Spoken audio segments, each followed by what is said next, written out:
한 주간도 평안하셨습니까? 코로나19로 인한 어려움이 계속되지만 그럼에도 우리를 항상 사랑하시는 주님의 사랑을 계속 발견하시면서 이 어려운 때를 잘 인내하시는 교우님들이 되시기를 바랍니다. 그런데 우리가 겪는 고난은 우리에게 특별한 성품의 변화를 가져오는 것 같습니다.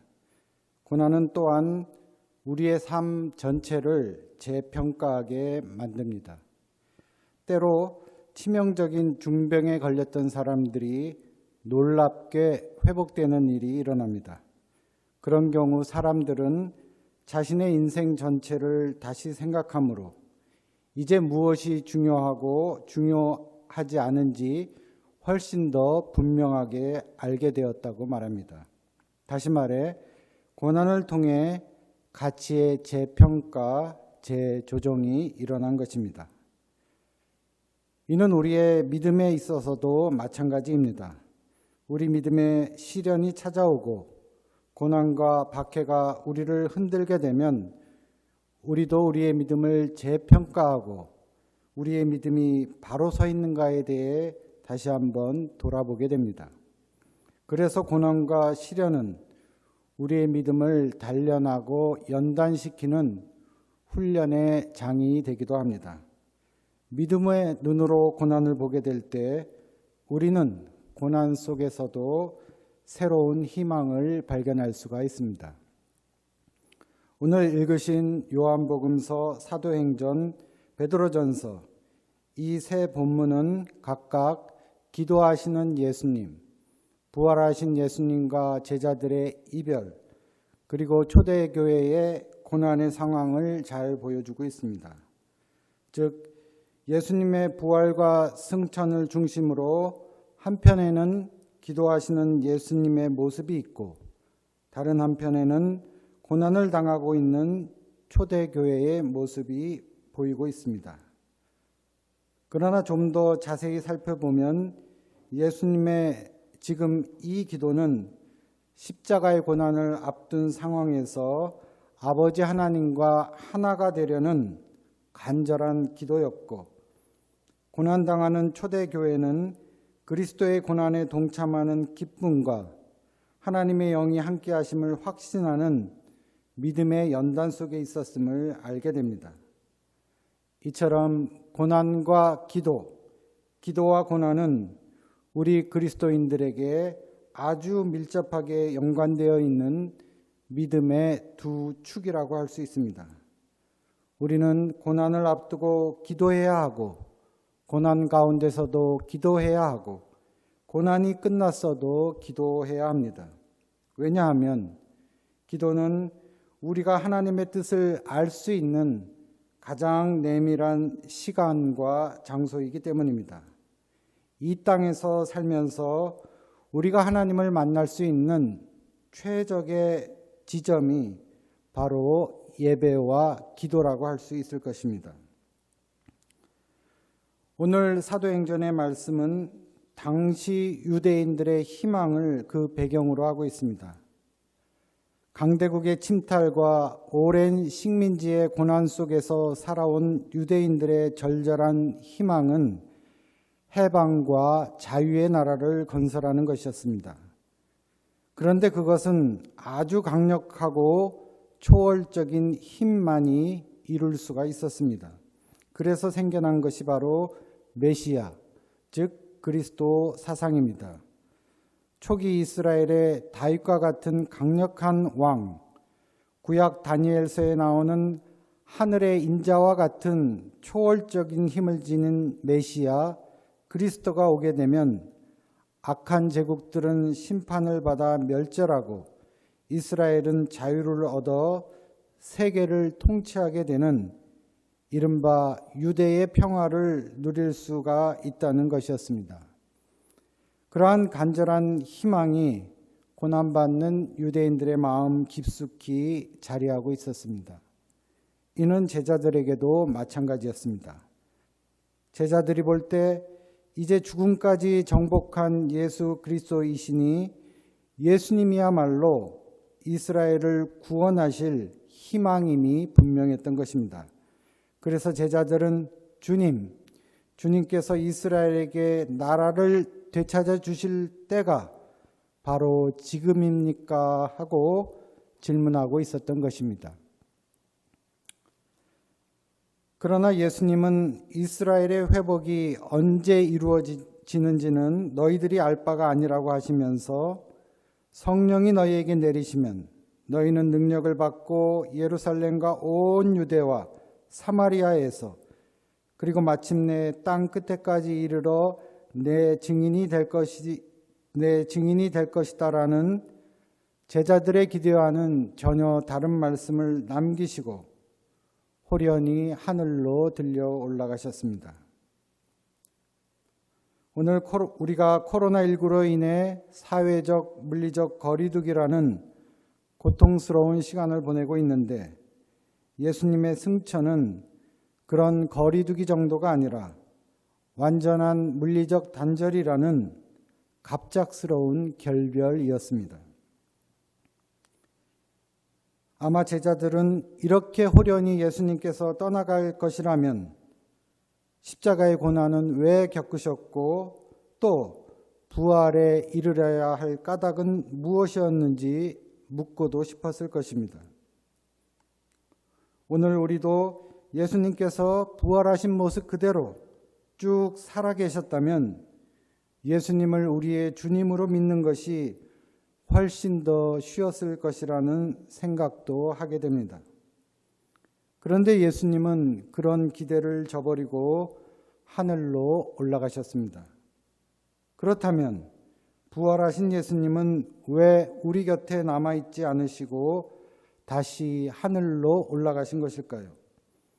오늘 베드로전서의 표현대로 여러분의 원수 악마가 우는 사자같이 삼킬 자를 찾아 두루 다니는 이 험한 세상에 제자들을 또한 우리들을 남겨둔 채로 왜 떠나가신 것일까요? 제자들은 또한 우리들은 이 험한 세상에 정말 홀로 남겨진 것일까요? 오늘 본문을 보면 예수님께서는 아무런 대책 없이 제자들을 떠나신 것이 아님을 알 수 있습니다. 예수님께서 올라가신 후 성령이 내려오실 것인데 그 성령을 통해 새로운 구원의 시간이 시작된다는 것입니다. 성령의 능력은 사람 안에서 인격적 성숙과 지혜와 덕성을 일으킵니다. 성령이 함께 하시면 인간은 자기 자신과 죄로부터 해방되어 기쁨과 선과 사랑을 충만하게 체험하고 누리는 자유인, 의인으로 변화됩니다. 이것이 하나님의 나라 안에 있는 그리스도인의 인격의 삶입니다. 세상을 향한 하나님의 계획은 예수 그리스도 안에서 모든 사람이 다 구원을 얻고 진리를 알게 되기를, 즉 영생에 이르기를 원하셔서 강한 자와 약한 자, 높은 자와 낮은 자, 부자와 빈자의 차별이 없는 평화의 나라를 이룩하시는 것이었습니다. 그런데 그 계획이 이제 시작되었으니 제자들에게 그 일에 동참할 것을 강력하게 요청하신 것입니다. 제자들이 이스라엘의 회복에 대해 물었을 때 예수님은 이미 그 일이 일어났다고 말씀하셨습니다. 왜냐하면 예수님께서 죽음과 부활을 통해 이스라엘의 왕으로 높임을 받았기 때문입니다. 그러나 다른 한편으론 그 일은 아직 일어나지 않은 일입니다. 왜냐하면 온 세상이 정의롭고 치유하시는 하나님의 통치하에 살게 될 때를 여전히 기다리고 있기 때문입니다. 따라서 제자들은 이 두 시점 사이에 살고 있는 것이고 그 계획을 완성하기 위해 세상 끝까지 가서 증인들이 되어야 한다는 것입니다. 이러한 전령의 역할이 제자들이 할 일입니다. 이 지상의 명령을 남기시고 예수님은 호련히 하늘로 올라가신 것입니다. 오늘날 현대인들은 예수님의 승천에 대한 의구심을 풀지 못하고 있습니다. 그런데 여기서 승천이라는 것은 예수님이 갑자기 우주인이 되어 우리가 우주라고 부르는 저 너머로 가셨다는 말이 아니라 예수님이 하나님의 공간, 하나님의 차원으로 들어가셨음을 가리키는 말이라고 볼 수 있습니다.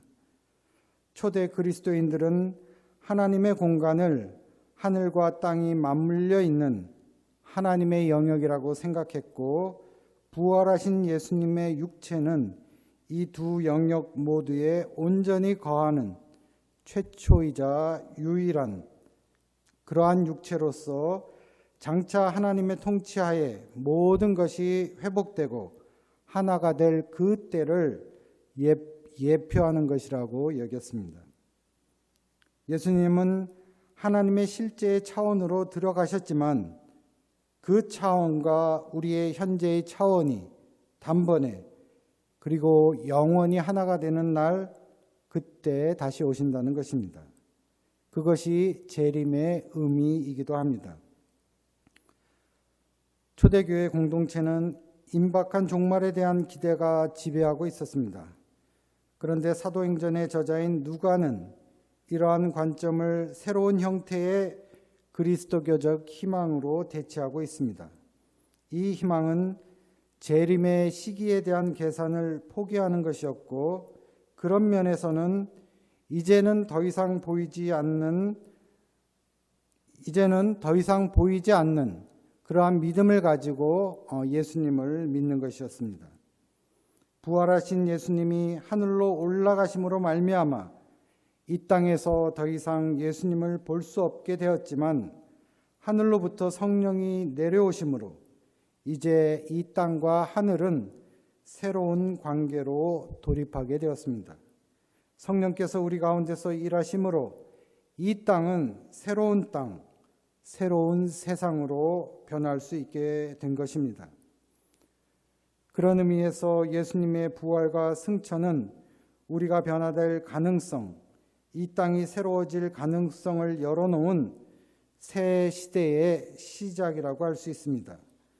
물리적으로는 예수님이 우리에게서 멀어진 것 같지만 영적으로는 예수님과 우리가 더욱더 가까워지게 한 것이 바로 예수님의 승천이라고 할 수 있습니다. 이 기이하고 전례가 없는 예수님의 부활과 승천에 대한 초기 그리스도인들의 중요한 1차적인 반응은 당연히 예배와 기도였습니다. 오늘 사도행전을 보면 제자들은 올리브산에서 내려와 자신들의 다락방으로 가서 기도에 전념하는 모습을 보여주었습니다. 예수님의 이름을 부르고 예수님의 말씀을 따르는 모든 사람들은 예배와 기도의 사람이 되라는 부름을 받았습니다. 왜냐하면 아직 땅에 있는 우리가 예수님이 계신 하늘의 생명에 참여하는 길이 바로 예배와 기도이기 때문입니다. 사도행전에서 계속해서 기도를 언급하는 이유는 예수님의 이야기에 우리 자신들의 이야기를 연결하는 방법이 바로 기도이기 때문입니다. 오늘 요한복음서를 보면 기도하시는 예수님의 모습을 볼 수 있습니다. 복음서에는 예수님이 기도하셨음을 자주 언급은 하고 있지만 예수님이 무엇을 위해 어떻게 기도하셨는지에 대해서는 거의 알려주지 않고 있습니다. 단지 몇 문장만이 전해 내려올 뿐인데 겟세마네의 기도, 또 십자가상에서 하신 기도가 그 예라고 할 수 있습니다. 그러나 무엇보다도 예수님이 기도하신 사실 그 자체가 바로 아버지이신 하나님과의 친밀한 연합을 보여주는 생생한 본보기라고 할 수 있습니다. 아들이면서도 예수님은 하나님께 기도를 드렸습니다. 원래 하나님과 하나이신 분이 비록 지금 고난의 시간을 통해 분리되어 있지만 다시 하나님과 하나가 되게 해달라고 기도하신 것입니다. 오늘 요한복음서에서 예수님은 두 가지를 기도하십니다. 첫째는 예수님 자신에 대한 기도입니다. 예수님은 아버지를 부르면서 성육신을 통해 그에게 맡겨진 일을 그가 복종함으로써 완성하였다고 말합니다. 또한 다가오는 십자가의 고난의 때야말로 그가 아버지를 영광스럽게 하고 아버지도 그를 영광스럽게 하는 결정적인 기회라는 것을 말씀합니다. 또한 하나님의 은혜와 인간적인 복종을 동시에 드러내는 예수님의 행위를 통해서 그가 처음부터 아버지와 함께 누렸던 영광의 상태로 들어갈 것을 강구하고 있습니다. 둘째는 제자들을 위한 기도입니다. 요한복음에서 세상은 단지 우리가 알고 있는 물리적 우주가 아닙니다. 이 세상은 하나님께 반역했고 빛보다 어둠을 선택했고 스스로 주인이 되어 하나님께 맞선 세상을 뜻합니다. 그런데 제자들은 예수님과 함께 세상 밖으로 나오게 되었고 또 장차 세상의 공격을 받게 될 것입니다. 예수님은 그의 부재 시에 제자들이 하나님의 진리를 끝까지 지킬 수 있기를, 그리고 제자들이 계속 살아갈 세상에서 그들을 지켜달라고 하나님께 기도하셨습니다. 예수님이 제자들을 위해 기도하신 이유는 제자들이 그리스도 안에서 하나님을 위하여 서로 연합함으로 거룩하게 구별되도록 하기 위함입니다. 그리스도인들은 독립된 개체로서가 아니라 연합된 하나로서 보호를 받아야 합니다. 그래서 교회 공동체는 서로에 대한 뜨거운 사랑으로 하나가 된 공동체여야 합니다. 사랑이 없는 교회, 사랑하지 않는 그리스도인은 어떻게 보면 예수님의 기도를 배반하고 있는 것입니다. 그런데 예수님의 기도에서 중요한 점은 예수님의 기도는 입술에만 머무는 것이 아니라 뒤따르는 행위에 의해 가시적으로 그 기도가 입증되었다는 것입니다. 즉, 예수님은 하나님의 영광을 이루기 위해 몸으로 십자가의 고난을 겪으셨고 제자들과 하나 되기 위해서 제자들의 발을 닦아주셨습니다. 이처럼 예수님의 기도는 간절한 마음에서 시작해서 손과 발의 구체적인 행위로 완성되는 진실한 기도였습니다. 예수님에게 기도는 곧 사랑의 행위였습니다. 그렇다면 오늘 우리들의 기도는 어떠합니까? 우리는 어떻게 기도하고 있으며 얼마나 진실되게 기도합니까? 우리의 기도는 하나님의 뜻에 복종하는 하나가 되게 하는 기도입니까? 우리의 기도는 구체적인 행위로 보증되고 있습니까? 우리는 기도하면서도 어떻게 기도하는 것이 바른 기도인가? 내가 드리는 기도는 하나님께서 기쁘게 받으시는 기도인가 하는 의문이 들 때가 종종 있습니다. 루이 에블리의 책 어떻게 기도할 것인가는 기도에 대한 이러한 고민을 해결할 수 있는 몇 가지 실마리를 제공해주고 있습니다. 다음에 소개하는 내용은 그 책에 나오는 일부입니다. 우리는 어떻게 기도할 것인지를 모릅니다. 우리는 아주 적게 기도하고 보기 드물게 기도하고 또 보잘것없이 기도합니다. 무엇보다도 우리에게는 하나님을 위한 시간이 없고 분주합니다. 그러나 모터가 내부에서 최고 속도로 돌고 있으면 브레이크를 걸거나 차를 정지시켜도 소용이 없습니다. 하나님께서는 고요함을 원하시고 침묵 중에 일하시고 우리 마음을 가라앉히는 시간을 필요로 하십니다. 하나님은 우리의 기도를 통해 변화되어야 할 분이 아니라 기도 중에 변화되어야 할 것은 바로 우리입니다. 우리의 속도를 하나님께 맞추고 우리의 뜻을 하나님의 뜻에 맞추고 우리의 보조를 하나님의 보조에 맞추려면 오랜 시간이 걸립니다. 우리는 기도를 순수한 인간적인 행위, 하나님을 부르고 하나님께 이야기하는 것으로 생각하는데 오히려 하나님께서 우리 안에서 기도하신다는 것을 전혀 깨닫지 못하고 있습니다. 기도란 우리의 힘을 넘어서는 초자연적인 것이고 하나님의 영을 통해 우리에게 전해지는 선물입니다.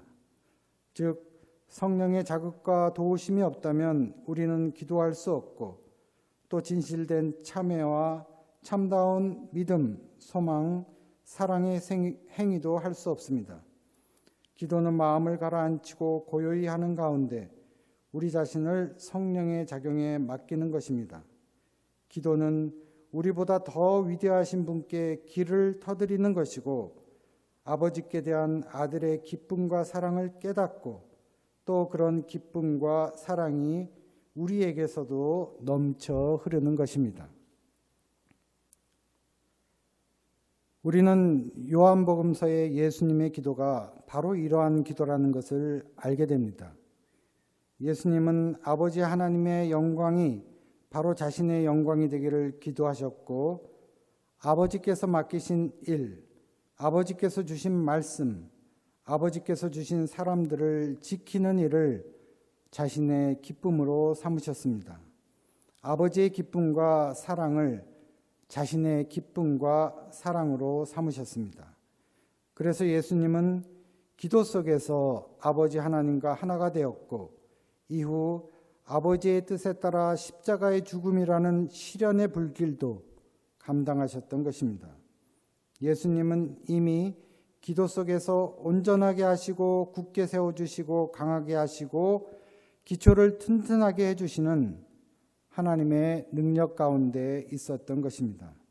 모든 권세가 하나님께 있다는 것을 다른 누구보다도 분명히 알았기에 예수님은 고난 가운데서도 자신을 하나님의 뜻에 철저히 맡길 수가 있었던 것입니다.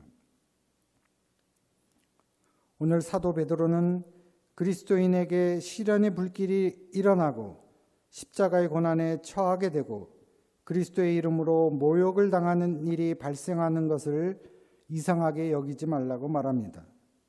그만큼 여러분이 그리스도의 고난에 동참하는 것이니 오히려 기뻐하라고 말하고 있습니다. 왜냐하면 하나님의 영, 성령이 그 고난 속에서도 우리와 함께 하시기 때문입니다. 하나님께서 우리를 돌보고 계시니 모든 걱정을 하나님께 맡기고 오히려 정신을 차리고 깨어 있으라는 말씀입니다. 다시 말하면 하나님께 기도하고 하나님의 능력의 손 아래로 자기를 낮추라는 말씀입니다. 우리가 받는 고난은 그리스도의 영원한 영광에 비하면 순간이고 이 고난을 통해서 하나님께서는 우리를 온전하고 굳고 강하게 그렇게 세워주신다는 말씀입니다. 왜냐하면 모든 권세가 하나님께 있기 때문입니다. 얼마 전에 한 교우님이 재미있는 이야기를 해주셨습니다. 코로나19를 통해 악마가 모든 교회의 문을 닫게 했더니 하나님께서는 그리스도인의 가정마다 교회를 세우셨다는 것입니다.